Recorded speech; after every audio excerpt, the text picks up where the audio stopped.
코로나19 국난극복위원회 회의를 시작하겠습니다.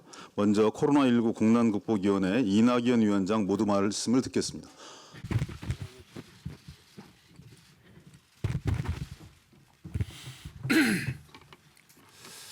코로나19가 세계 135개국으로 번졌습니다.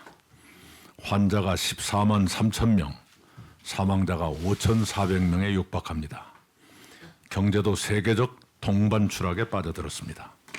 우리는 지난주 목요일부터 일일 확진자보다 퇴원자가 많아졌습니다. 환자 증가 추세가 완화됐습니다. 그러나 대도시 집단 발병과 해외 유입 가능성 같은 위험 요인은 남아 있습니다. 고도의 방역을 계속하며 개인위생도 철저히 지켜야 합니다. 방역 못지않은 위기가 경제와 사회를 직격하고 있습니다. 어제 정부는 대구와 경북의 일부 시군을 특별재난지역으로 선포했습니다. 그러나 위기는 훨씬 광범합니다.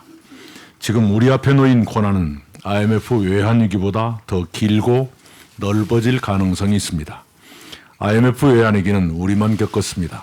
우리의 교역 상대국들은 괜찮았습니다. 그러나 지금의 위기는 우리와 교역 상대국을 포함한 세계 모든 나라들이 함께 겪습니다.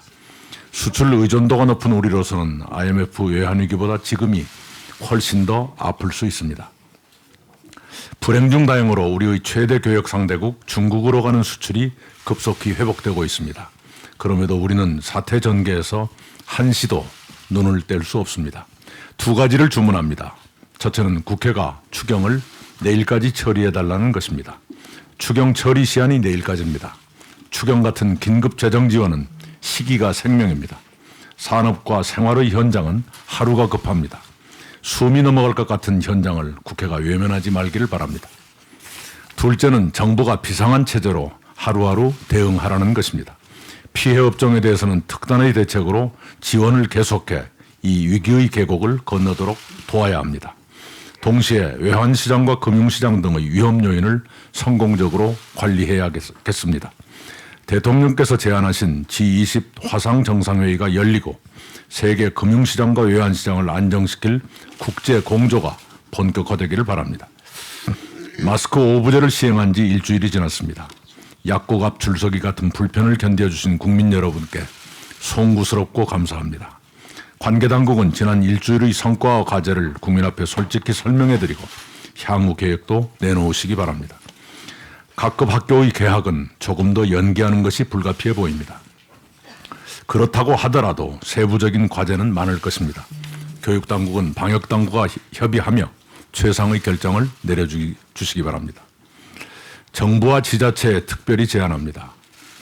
세금, 대출 상환, 교통벌칙 등 민생에 부담을 주는 여러 행정행위를 적어도 코로나19 사태의 기간 동안만이라도 유예 또는 완화해 주시기 바랍니다. 설령 합법적이라고 하더라도 민생에 짐이 되는 행정을 찾아내 민생의 짐을 덜어주십시오. 이 고난의 계곡을 함께 건너도록 정부와 지자체가 할 수 있는 모든 일을 해주시기 바랍니다. 요즘 저는 소상공인과 노점상, 알바 노동자와 학부모 등 여러 분야의 국민들을 날마다 뵙고 있습니다. 그런 기회를 통해 저는 우리 사회의 어디까지 위기가 엄습했는지를 듣고 있습니다. 또한 국민들께서 어떤 마음으로 하루하루를 지내시는지, 그러면서도 어려운 이웃을 얼마나 걱정하시는지 알게 됐습니다. 그리고 저는 우리가 이 위기의 계곡을 잘 건너갈 수 있다고 확신하게 됐습니다. 국민 여러분의 지혜와 이웃사랑으로 우리는 지금의 코로나 전쟁을 이길 수 있다고 저는 믿습니다. 힘냅시다. 고맙습니다. 네, 다음은 이해찬. 지난 3주간 우리 국민은 코로나19와의 전쟁에서 세계 최고의 모범적인 모습을 잘 보여주었습니다.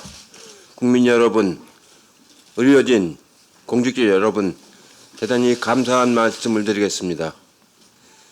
비록 신규 확진자 수가 많이 떨어졌지만 아직 완전한 승리까지는 갈 길이 많이 남아 있습니다. 정부와 민주당은 마지막 환자가 태어날 때까지 결코 긴장을 놓지 않겠습니다. 앞에서 중요한 말씀은 이낙연 극난극복위원장께서 다 하셨기 때문에 추가로 말씀을 드리지 않겠습니다. 중요한 것은 방역만큼 중요한 것이 코로나19로 침체된 국민 경제의 안정과 활성화입니다. 경제 당국의 고충과 노력은 잘 알고 있지만 지금은 코로나19 추경을 넘어 코로나19 뉴딜이 필요한 시기입니다. 코로나19로 인해 글로벌 경제가 흔들리고 있습니다. 하루 이틀 내에 끝날 일이 아닙니다. 후유증도 있을 것입니다. 이럴 때 가장 고통받는 사람들이 바로 자영업자와 중소상공인, 서민들입니다. 대구와 경북 지역의 특별재난 선포는 매우 잘한 일이라고 판단이 됩니다. 피해 주민 생계 및 주거 안정 비용, 장례 비용, 고등학교 학자금 비용 면제, 제세 공과금 납부유예 등 조속히 시행을 해주시기 바랍니다. 아울러 비록 대구 경북만큼 피해가 크지 않더라도 다른 지역 주민들의 고통도 이해 못지 않습니다. 당장 현금 지원은 어렵더라도 세금 납부 유예 같은 지원책이 전국으로 확대되기를 검토를 하겠습니다. 국가가 힘든 분들이 의지할 수 있는 최종 보루가 되어야 합니다. 그것이 국가의 존재 이유이고 공직자의 자세입니다. 문재인 정부와 민주당은 이 사실을 잊지 않고 끝까지 최선을 다하겠습니다. 네, 고맙습니다. 다음은 이인영. 국난 극복을 위해서는 정파도 이념도 모두 초월해야 합니다. 정부는 어제 대통령님의 재가를 받아서 대구와 경북을 특별 재난지역으로 선포했습니다. 통상적 대책을 뛰어넘는 과감하고 신속한 대응이었습니다. 종교인들은 소중한 종교 행사를 열지 않았고 국민들은 몇 주째 소중한 주말 일상을 모두 포기했습니다. 우리 사회 구성원 모두가 국난 극복을 위해 굳게 단결하고 있고 세계는 우리 국민의 이 위대한 시민의식에 경의를 표하고 있습니다. 이제 정치권이 응답할 차례입니다. 국민의 안전과 생업이 백척간두에 서 있는 중대한 시기에 선거의 유불리만 따져서는 안 될 일입니다. 국난 극복이라는 절대 명제 앞에서 여야가 일체의 정쟁을 멈추고 국민과 함께 굳게 단결해야 합니다. 민주당부터 스스로 할 수 있는 일을 찾고 있습니다. 백지장도 맞들면 낫다는 말처럼 민주당은 지난주부터 매일 국난 극복 실행회의를 열어서 국난 극복에 온 당력을 쏟아붓고 있습니다. 정부의 대책을 요구하는 데 그치지 않고 통상적인 선거운동을 멈추고 전국의 당원과 함께 우리 스스로 할 수 있는 일을 찾아 하나씩 실천하고 있습니다. 조금씩 그 성과도 나타나고 있습니다. 지난 금요일 서울 9개 자치구 봉제인 연합회와 국민 안심 마스크 특별 제작 협약식을 가졌습니다. 머지않아 수많은 봉제인들이 국민의 안심 마스크 제작에 함께 참여하게 될 것입니다. 지난 주말에는 공공 마스크를 전주보다 한 352만 장 추가 공급하는 일도 했습니다. 마스크 생산도 3월 말까지 하루 1,000만 장에서 1,400만 장까지 늘릴 수 있도록 생산 기업들과 협의도 진행해 가고 있습니다. 보건용 마스크 말고도 필터를 끼운 면 마스크, 나노 마스크의 사용 여부, 또 항균 마스크를 대량 생산 보급할 수 있는지 등을 정부와 협의하고 있습니다. 오부제에 따른 약국 업무의 부담을 덜기 위해서 당직자와 공무원 등을 약국에 파견해서 지원할 수 있도록 총력을 기울이기도 했습니다. 치료제 개발에도 속도를 낼 수 있도록 뒷받침하고 있습니다. 질병관리본부와 과기부 등에서 백신과 치료제 개발에 매진할 수 있도록 총력을 다해 지원할 것입니다. 오늘은 전문가 간담회를 열어서 치료제 개발에 대한 민간 국제협력 방안에 대해서도 논의해 볼 예정입니다. 이런 시점에서 이제 정치권의 본연의 임무를 우리는 충실히 할 수 있어야 합니다. 그런 점에서 미래통합당에게 추경을 위한 대결단을 요구합니다.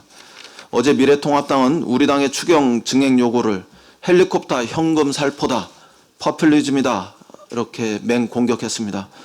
반면 권영진 대구시장은 추경을 파퓰리즘이라고 하면 국민의 아픔에 동참하는 정치가 아니라며 미래통합당 지도부에 추경 처리를 강력히 요청했습니다. 추경 통과 데드라인이 하루 앞으로 다가왔습니다. 그러나 여야는 아직도 추경 편성 방향에 합의하고 있지 못합니다. 이제 미래통합당은 결단해 주셔야 합니다. 지난 주말을 넘기며 세계 주요 국가들이 외환 위기나 세계 금융 위기를 능가하는 최악의 경제 상황을 염두에 두고 비상 대책을 쏟아내고 있습니다. 미국의 중앙은행은 어제 저녁 임시회의를 통해서 불과 12일 만에 또다시 기준금리를 1%포인트 전격 인하하면서 제로금리에 돌입하였고 850조 원 규모의 양적인 완화를 발표했습니다. 또한 미국의 가장 보수적인 경제학자인 맨큐 교수도 지금은 정부 부채를 걱정할 때가 아니라 절대 걱정할 때가 아니라면서 방역 당국이 원하는 것은 무엇이든지 주고 국민에게도 $1,000씩 현금을 나눠줘야 한다고까지 주장하고 나섰습니다. 정부 추경안과 우리 당의 증액 요구가 총선용 현금 살포라는 미래통합당의 주장은 엉뚱한 관역을 겨눈 정쟁적 공격입니다. 지금은 선거에 미칠 영향을 생각할 만큼 한가한 상황도 아닙니다. 비상한 상황에는 매우 비상하게 대응하는 것이 문제를 해결하는 지름길입니다. 국민의 생업이 벼랑 끝에 매달린 상황에서 선거에 미칠 영향을 먼저 생각하면 문제 해결은 더더욱 어려워집니다. 비상한 상황에 걸맞게 여야가 마음을 열고 비상하게 대응할 수 있기를 희망합니다. 정부가 처음 추경을 설계할 때와 지금의 상황이 또 다릅니다. 내일이 또 다를 것입니다. 지금은 국회가 나서서 비상한 리더십을 발휘해야 할 결정적 순간입니다. 경제와 민생의 운명이 우리 국회의 판단에 또 결단에 달려 있습니다. 시간은 오늘 하루밖에 남지 않았습니다. 국회 차원의 긴급 논의와 대응을 위해 거듭 원내대표와 예결위 간사 연석회동을 제안합니다. 선거에 대한 일체 고려를 버리고 오직 화급한 경제 상황과 민생 현실만 바라보고 국회 차원의 비상 대응 방안을 함께 모색합시다. 미래통합당의 대결단을 거듭 요청합니다. 이상입니다. 조금 답변해 주십시오.